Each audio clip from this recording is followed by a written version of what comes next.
Kelly, I am really excited to talk to you today all about how you have stepped into being a speaker and a speaker trainer and just owning how powerful you are. So I would love to dive into your story and how you got to this point. Thank you. Okay, I'll give the Cliff Notes version. Awesome. In 20 no, 2005 I got pregnant finally. We'd been struggling with infertility for 8 years and we finally got pregnant and then the pregnancy was horrible. I was on strict bed rest for the last 4 months. He almost had to be born at week 26. And on top of everything else, I have claustrophobia because he was growing into my lung space and I had a harder and harder time breathing. And so by around month 6, I started having daily, pretty much constant 24/7 panic attacks, which, if you've ever had a panic attack, you want it to be over as soon as possible. So I had a 4-month panic attack. When he was born, then they put me on all the drugs to stop the panic attacks. And I also turned out to have postpartum. And they said, don't worry, you'll be fine soon. And you can go off everything. Well, 12 years later, not only had not gotten off anything, I had to increase dosages. And every time I tried to get off, I would have a panic attack. So it was rough. And I was getting more and more depressed. And the drugs were making me a zombie. No highs, Yeah. no nothing. And it led to me getting fired in 2017. So 12 years later, right? So I get fired at Yeah. work. And I don't know if you've ever been fired, but to me, it was like, there's no point to you anymore. Well, because you've wrapped your whole like Yeah. sense of self-worth and identity around like your career and that's who I am. So I don't think you know this about me, but my husband has been disabled for a decade Oh, and been on like I was his caretaker and he was on 12 different prescription pain meds. And so oh we've my lived goodness. this in our own kind of way. Yeah. And I can totally relate in a lot of Get ways. it. Yeah. So I just went home and wallowed. And, I thought, what is the point of me? And I actually started getting suicidal. And I got this email from a lady that had done sacrocranial massage on my son like 3 years earlier. She sent me this email saying she had some friends who had extra tickets to this 3-day life changing seminar. And I read the email and I went, ew, yuck, no. And so I didn't answer her, but I started getting this voice in my head on a constant loop saying, Kelly, don't you think you could use some life changing? And I was like, jerk, shut up. I'm fine. I'm fine. Leave me Leave me to die. alone. So I did eventually give into the voice, mostly just to shut it up. And I went and it was amazing and incredible and changed my life. I feel like it changed my brain Mm. because while I was there, one of the things they taught us, and I don't know how at age 50, I was 50 years old when I went to this. At age 50, no one had ever gotten through to me the fact that what you focus on grows, which is one of the most basic laws of the universe. I don't know how I had never learned that. And I said, wait a minute, are you telling me that my life sucks because I kind of made it that way by focusing on how much it sucks? I was so mad, Carolee. You don't even know. I was like, Wait, this is all my fault? wait a That's minute. not okay. Like, no, you suck. It was both eye opening and devastating. And so I started experimenting, and that was March of 2017. For the next 8 months, I went to 2 different 3-day changing seminars every month. So six Wow. days out of every month for 8 months in a row, I was in these events. And I thought, you know what? I don't want to go back to being a graphic designer. I am actually so grateful that I got fired because it led me to this life, to this personal development world that I'd never heard of. And I realized that I wanted to be a speaker. I wanted to be the guy changing lives from the stage, but a girl. And so the crazy part is I was so terrified of public speaking that when I first moved to Utah, my husband and I went to a new church and they asked me to speak in church. Not only did I not say yes, I didn't even answer him. I looked at him like a deer in the headlights, turned around, ran out of the building, got into my car, and drove home. That is not a normal response. That is how terrified I am slash was of public speaking. But I found that over that year of going to all those events and deciding I wanted to be a speaker, the desire to change lives, it grew bigger than my fear of public speaking. So there was no room left for it. It just got pushed out. It got kicked to the Oh, curb because there I was no love it. room left for it. Well, and I want to pause and I want to say, like, it starts with a dream. It Yes, starts with that, what do you want? yes, Oh, that's what I want. And having that's that it. crystal clear vision in your Mm, mind that you can just hold. yes. That vision of me on the stage with all the people in the audience having those aha moments like I did. Like I was so addicted to that. That dream kept me going. And so yeah, the fear has never completely gone away. I still get a little panicky right before I go on stage, but I love it. I now love it so much. I do my own events. I speak all over the place. I've spoken in Europe 3 times. I've spoken on 7 cruise ships all through the Caribbean, and I just freaking love it. I love it, love it. I love it more than anything in the world. And then I started teaching other people how to do it. So I'm a speaker and also a speaker coach.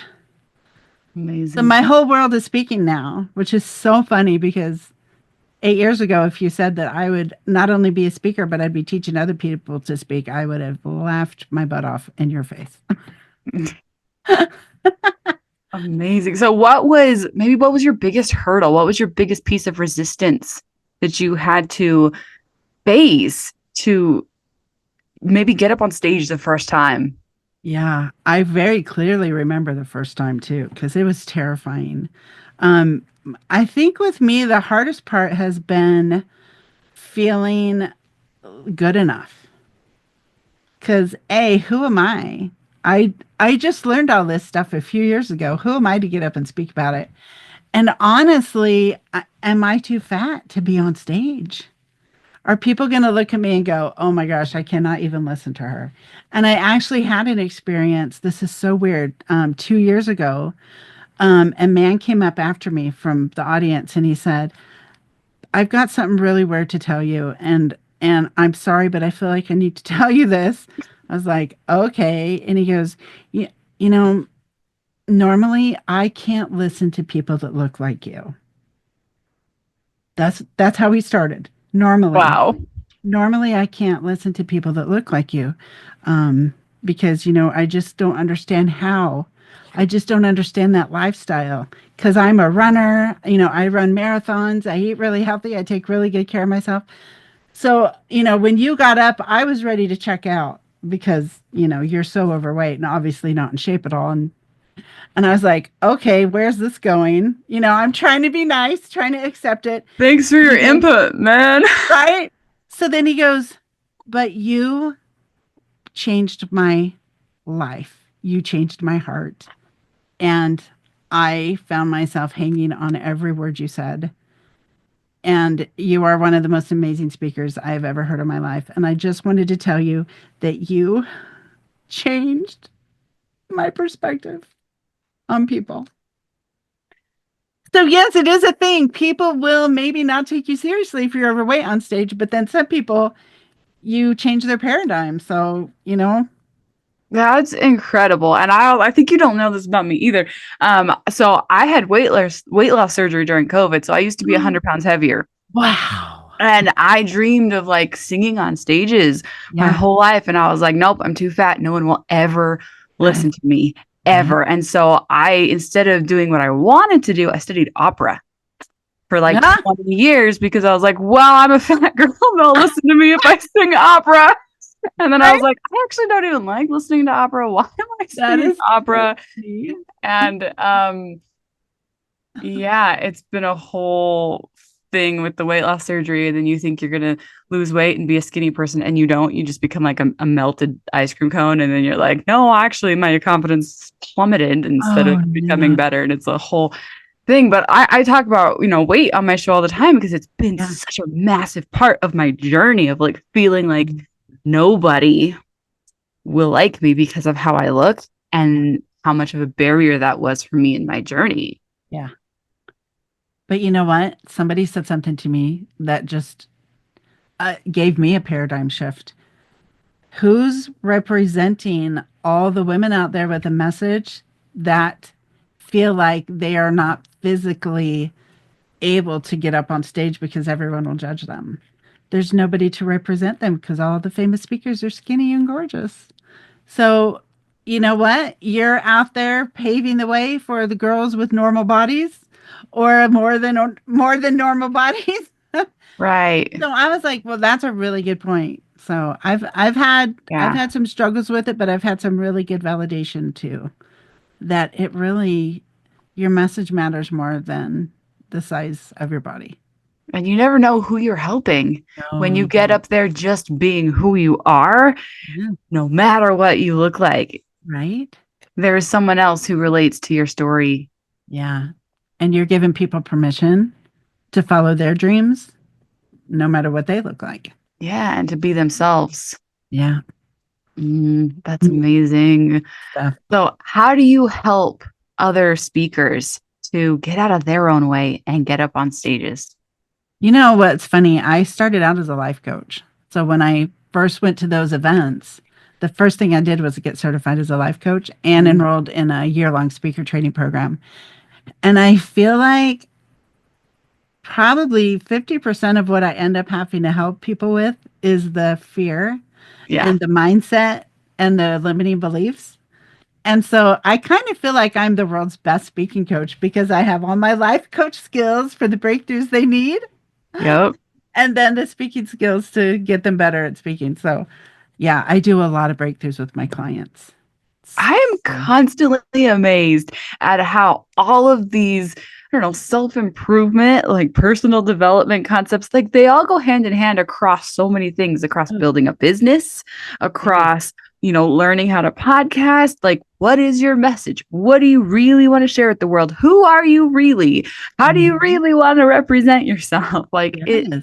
goes across all of those different areas. And like, when you know who you really are authentically and like who you really want to be and who you really want to, I don't know, help, what you really want to help people with. Yeah.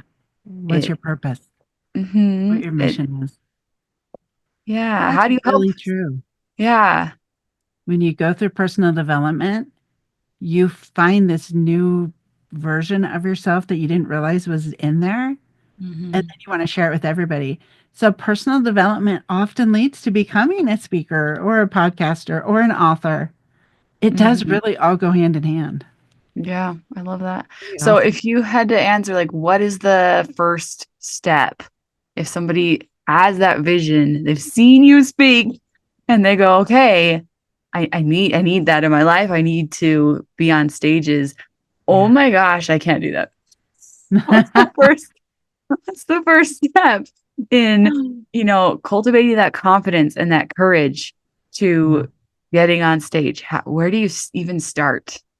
Oh my gosh. I would say if you don't have somewhere to go practice in person, start doing Facebook Lives because it will give you the same thrill of fear.